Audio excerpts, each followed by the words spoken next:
Kartu Indonesia Pintar atau yang biasanya kita sebut sebagai KIP adalah program bantuan sosial dari pemerintah Indonesia yang menyediakan kartu untuk mendukung biaya pendidikan bagi siswa dari keluarga yang kurang mampu. Program ini bertujuan untuk meningkatkan akses dan kesetaraan pendidikan di Indonesia dengan memberikan bantuan berupa dana tunai kepada siswa penerima. Alasan saya mengangkat judul ini adalah untuk mengetahui bagaimana pengaruh dari KIP terhadap pelajar. Perlu kita ketahui bahwa KIP itu terbagi dua, ada yang dinamakan KIP kuliah dan ada KIP biasa. KIP kuliah biasanya diberikan kepada mahasiswa dan biasanya KIP kuliah itu prosesnya lebih rumit karena itu dilakukan oleh mahasiswa itu sendiri. Sedangkan KIP biasa yang biasa diterima oleh anak SD, SMP, atau SMA, pengurusan berkasnya itu lebih mudah dan biasanya itu dikerjakan oleh guru-guru di sekolah tersebut. Untuk mengetahui lebih lanjut bagaimana pengaruh KIP terhadap pelajar, saya akan mewawancarai beberapa orang. Berikut hasil wawancara saya. Baik, untuk pertanyaan pertama, apakah Anda pernah mengalami kendala dalam penggunaan KIP? Ya, kan kalau mau dijelaskan toh, persoalan penerimaan KIP itu kan yang pertama beda antara KIP kuliah dengan KIP yang di sekolah. Nah, kalau KIP kuliah kan otomatis harus mendaftar ulang. Nah, beda dengan KIP sekolah, memang dari sekolah yang diberikan kepada siswa. Kalau KIP kuliah yang memang diurus oleh calon mahasiswa untuk menerima KIP kuliah. Nah, jadi kalau dari segi kendala, persoalan komunikasi, persoalan sosialisasi, pemahaman yang mungkin agak kurang lah, karena yang pertama tidak ada sosialisasi, tidak ada proses untuk bagaimana membuat kartu KIP kuliah. Nah, ternyata ada beberapa yang berbeda persoalan pembuatan KIP kuliah, dari mulai foto rumah, ada kan kadang di foto rumah, foto depan apa segala macam, luas tanah, kendaraan segala macam, kan tidak ada di KIP sekolah toh. Nah, jadi KIP kuliah itu kan bedanya yang ku dapat di situ.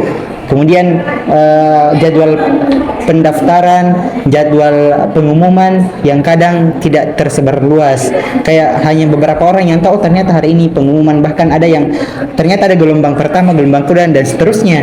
Nah, ternyata kan itu yang kadang tidak diketahui oleh calon mahasiswa lah kalau saya. Nah, kemudian itu kalau hambatannya sosialisasi, proses pendaftaran, sama kalau saya sih hambatannya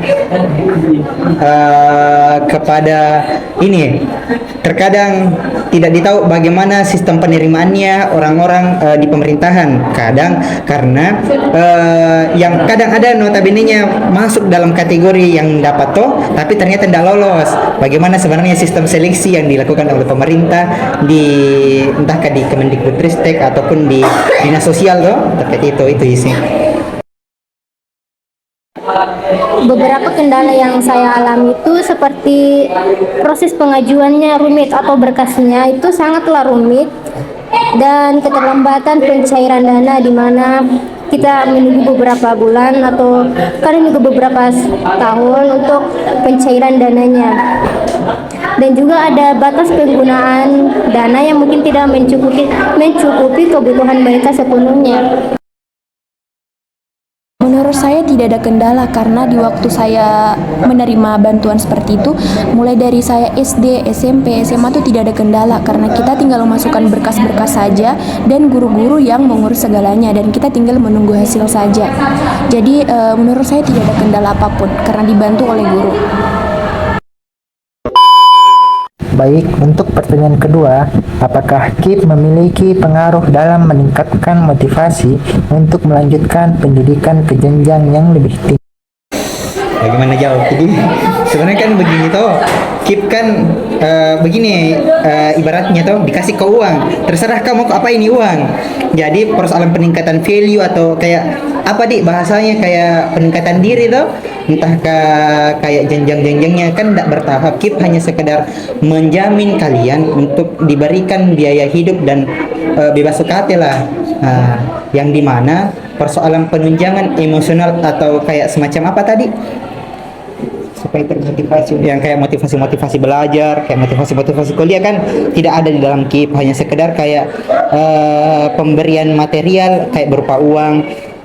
Tapi kembali ke diri masing-masing ya, sang penerima tuh apakah uangnya ini dipergunakan secara baik tuh, tidak dibelikan hal-hal yang menjadi, bukanlah dibilang kan kadang bahasanya tuh belilah yang menjadi kewajiban, bukan yang menjadi kebutuhan tuh. Kan begituan itu aja sih.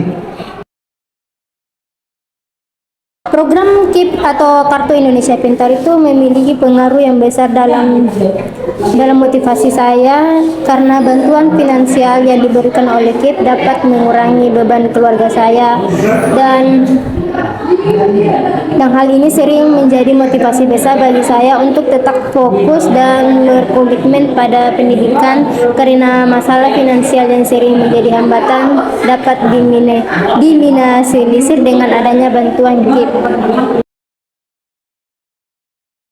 Menurut saya pribadi, motivasinya itu sangat bagus, karena dengan kita mendapatkan bantuan seperti itu, kita pasti lebih bersemangat lagi untuk melanjutkan pendidikan kita ke jenjang yang lebih tinggi. Karena dengan mendapatkan bantuan, kita tidak menyusahkan orang tua lagi, karena kita sudah mendapatkan bantuan-bantuan. Jadi menurut saya pribadi, mendapatkan bantuan seperti itu sangat bermotivasi bagi saya, karena saya tidak lagi menyusahkan orang tua karena sudah mendapatkan bantuan. Baik, untuk pertanyaan ketiga, dana yang Anda terima dari KIP biasanya Anda pergunakan untuk apa? Kan saya bukan penerima KIP, tapi kulihat dari beberapa teman yang menerima KIP, ternyata yang saya lihat adalah faktor lingkungan. Faktor lingkungan mulai dari keluarga sebenarnya. Penerima KIP yang notabene-nya di dalam kategori lingkungan yang mungkin hedon, atau teman yang memiliki teman-teman yang kategorinya sering foya-foya, mungkin uangnya bisa lari ke sana. Tapi kalau memang secara butuhnya, kalau dilihat dari penerima KIP yang memang butuh toh, terkadang dia memberikan atau menggunakan KIP-nya memang untuk kewajibannya, seperti membantu orang tua, beli buku, atau menambah pengalaman. Hal-hal yang begitu kan yang dibutuhkan untuk penerima KIP, seperti itu. Dana yang saya terima dari program KIP saya pergunakan untuk membayar biaya pendidikan seperti uang sekolah, buku, seragam, atau kebutuhan lainnya yang terkait dengan proses pendidikan. Nah, ini membantu saya lebih fokus dalam mengikuti pelajaran tanpa terlalu khawatir tentang beban keuangan keluarga. Saya pribadi, dananya saya pergunakan dengan sebaik-baiknya. Ketika saya mendapatkan bantuan seperti itu, saya membeli pakaian, alat tulis, yang pasti perlengkapan untuk sekolah. Dan saya juga memberikan sedikit uang yang saya dapat dari bantuan itu, saya berikan kepada orang tua saya untuk kebutuhan saya nanti ketika saya lagi membutuhkan apa-apa ketika sekolah. Adapun beberapa saran yang saya dapatkan dari Kak Rahmat yang merupakan responden pertama. Yang pertama, kalau mau dilihat dari kalau dilihat dari KIP itu sendiri, KIP adalah dari hasil pajak toh.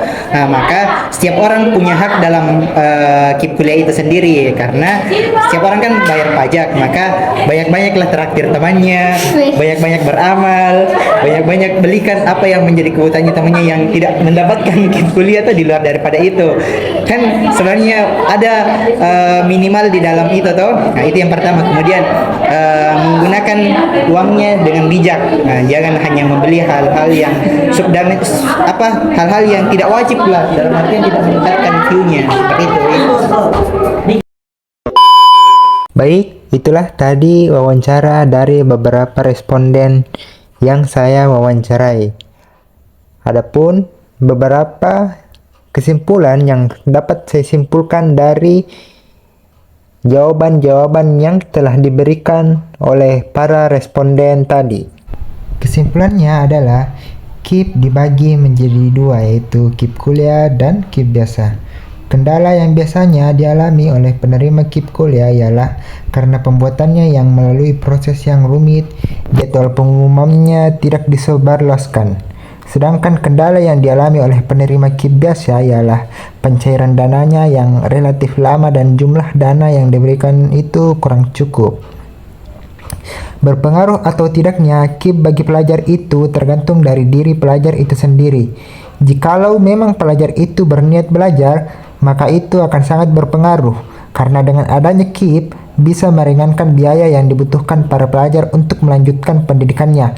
Tetapi beda halnya jika pelajar tersebut menyalahgunakan dana yang ia terima, karena memang dari pelajar tersebut sudah tidak memiliki niat untuk belajar. Dana yang digunakan juga tergantung dari pelajar itu sendiri. Apakah dia akan menggunakan dana tersebut untuk membiayai sekolahnya atau malah menggunakannya untuk berfoya-foya. Mungkin sekian yang dapat saya simpulkan dari wawancara yang telah saya lakukan.